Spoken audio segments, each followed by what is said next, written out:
ultimately, no matter what the label is, some people may call me fat, short, or like not hot enough or whatever, like ugly or stuff like that. But there's only one version of me. I'm the original 1.0. There's no 2.0 Ren out there, because I'm the only one. It doesn't matter how good looking or how bad looking I am. Hello everyone, welcome to my channel. My name's Fran. I create content on self-love, personal growth, conscious living, and everything I've learned on my own healing journey. In this video, you will learn about 3 revolutionary ideas that will help you overcome body image anxiety and improve your self-esteem. Because those ideas have personally inspired me to reevaluate my life, my view towards my body, and help me address the root cause of my bulimia, which is my dissatisfaction towards my body, and also help me heal from 15 years of eating disorder. Let's jump right into it. I want to start with a brief introduction of how my body image anxiety developed over the years, because I believe this is something that a lot of people can relate to. Since I was a teenage girl, I was never satisfied with my body, and I used binge eating. I used food to deal with my unresolved trauma, to deal with triggered emotions and low self-esteem, which got it worse. I think puberty is the age a lot of people get very conscious about their appearance, about their weight, about their performance against their peers. And I also personally have noticed how popular girls, how pretty girls get all the privilege in school from teacher, from classmates. Being the ignored one, the invisible one, made me just crave for attention. Especially, I don't get enough positive feedback from home. I feel like everything I do causes criticism, and there's something wrong with me. When I look for the traits that popular girls have in common, they are the skinny one. They have a very small face, and they also used to they just wear those tight clothing that accentuate their body figure, which I don't have none of those traits. Look at me. Those are the pictures, I believe, from my primary school. I just have this very chubby face, which is not very defined. In my late teenage years, I moved to United States for school. I spent a couple of years in both West Coast and also the East Coast. Spending most of my adolescence years in United States made me somehow westernized, but not completely westernized because I wasn't American born. So I constantly felt like I was caught in the middle, because I wasn't pure Asian. I wasn't purely buying those values Asian parents impose on them, but I wasn't completely American. It just made me feel confused, which group should I identify with, and that's the major trouble I was in. Especially when I was in California. California, they prefer, for Asian standards, they prefer ABGs, Asian baby girls, right? Who are very outgoing and very tanned, and also very aggressive in terms of their goals and what they want. But I was the shy one. I was always very kind of introverted. I wasn't very direct in expressing my needs, because I thought, now I look back, I definitely lacked boundaries. But at that time, I thought I was just being shy. Also, I have this fair skin, and I wasn't deemed as very sexually attractive. In late years, the Kardashians started to set the trend for this hourglass, plump kind of body.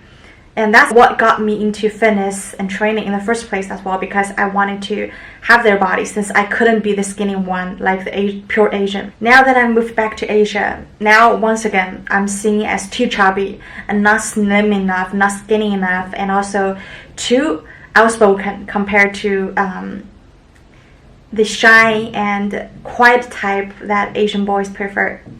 So when the environment changes, somehow I just could never keep up with the trend. And that was the time I felt extremely lost, and I didn't know which group should I identify with, and I was completely depressed as well. That's when my bulimia got pretty worse, and that's the time when I got diagnosed with bipolar, which is I tend to have extreme mood swings. Sometimes I had this hypomania episode, and sometimes I just displayed as complete depression. The point that I'm making through the story is that I wanted to convey a message that no matter what the external form presents, no matter if it's obsession, no matter if it's addiction or depression and all that, they are just the tip of the iceberg of what dissatisfaction towards ourselves, towards our body can cause. So now I wanted to dive into how we can absorb some revolutionary ideas that provide some new opportunities for us to look at ourselves, to look at our body, which I believe is going to be very helpful in enabling us to reclaim our value as a human being. The first post is from Iwa Community. This community was founded by Jameela Jamil. She was known as an actress, but she got sick of how women are judged by their weight and look. This community was started by her in attempts to inspire people to look beyond how much they weigh and how their body looks like, because there are many valuable things in life. They have an Instagram account and also a website. I will put the links down in the description box. So let's look at the first post together. I know body positivity is very prevailing because we all wanted to be positive about our body unconditionally. But I think there's one factor that's being ignored. Perfection is hard to realize, hard to achieve. It's very hard for us to feel positive about our body 100%. And on the times we don't, it just makes us feel like we're frauds. So personally, I prefer body neutrality because it's more achievable and sustainable. Instead of labeling our body as positive or negative, can we adopt a neutral attitude towards our body?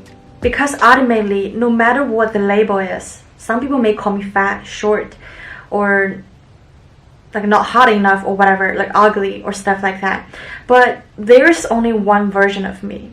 I'm the original 1.0. There's no 2.0 Ran out there because I'm the only one. It doesn't matter how good looking or how bad looking I am. This idea actually takes the weight off my shoulder because now I can finally give up the idea that I need to dress very pretty every day to work. Because now I can actually devote my energy into something more meaningful, to create something more valuable to the world. And also I started to have this very bold idea that probably we are all given the permission to not be pretty. We're all given the permission to not be skinny, not be attractive, not be pretty, and not be charming at all. We have the permission to be ugly. We have the permission to be whatever that we feel comfortable be. Because we decide our body, we have the autonomy to our body. The second post is from the community Beauty Redefined, started by twin sister Lexie Kite and Lindsay Kite. I first heard about them from this famous TED Talk, Body Positivity, more like Body Obsession. This is so true that the fact that we have to be positive about our body precisely mirrors our attachment and obsession about body image. For example, we never talk about elbow positivity, because we never care enough, never are obsessed enough to come up with a movement to love our elbow unconditionally. Instead of fighting for more women's body to be viewed as valuable, let's fight for women to be valued as more than bodies to view.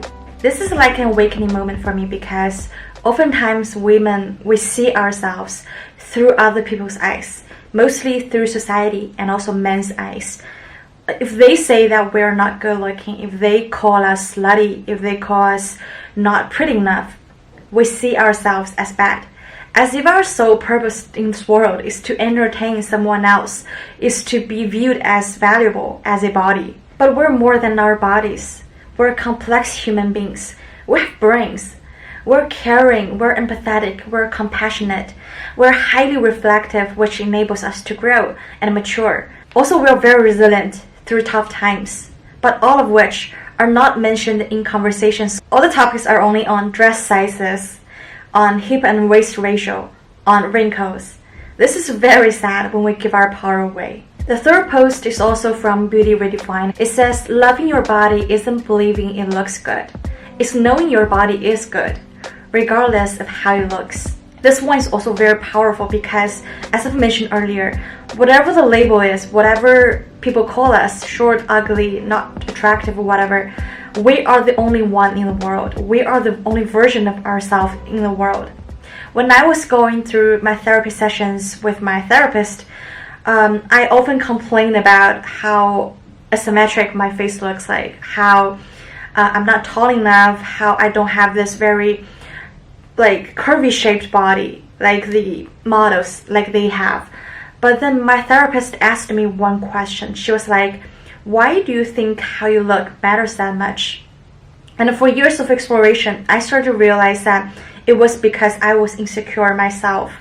it was because deeply down, like I don't believe I'm worthy of being loved. So I always try to find those tiny little bit flaw that I have and make that the excuse, make that the reason that people don't like me. The truth is that people actually don't care that much about me. The only reason is I don't love myself. People around me right now, they rarely noticed if I put on weight, if I have like tiny acne in my face. They rarely noticed.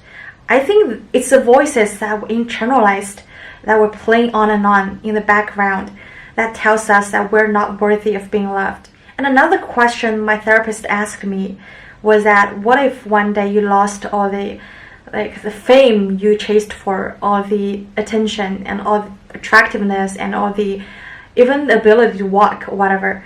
How would you call yourself? Would you still define yourself as valuable despite all those things? And that's the moment I started to realize how attached I am to the external things, to the point that I feel like I'm a fraud. Without all the things, I would panic. I would have nothing that would make me feel like I'm valuable and wanted by people. So the past couple of years, I have been really committed to inner work. I've been committed to dig into, like really deep into what made me believe that I'm not worthy, I'm not lovable in the first place. And all of that kind of just originated back in my childhood. It's the same thing that I encourage you to do as well. What made you believe that your body is not good? What made you believe that you're ugly? What made you believe that looks are so important for you to manifest your value, manifest your unique gift to the world? Having all those questions answered are also very important in helping you elevate your self-esteem. Alright my friends, thanks for sitting through this video. I hope it's helpful. If you like this video, please give it a thumbs up. And if you wanted to see more videos like this in the future, please subscribe. I'll see you next time. Bye bye.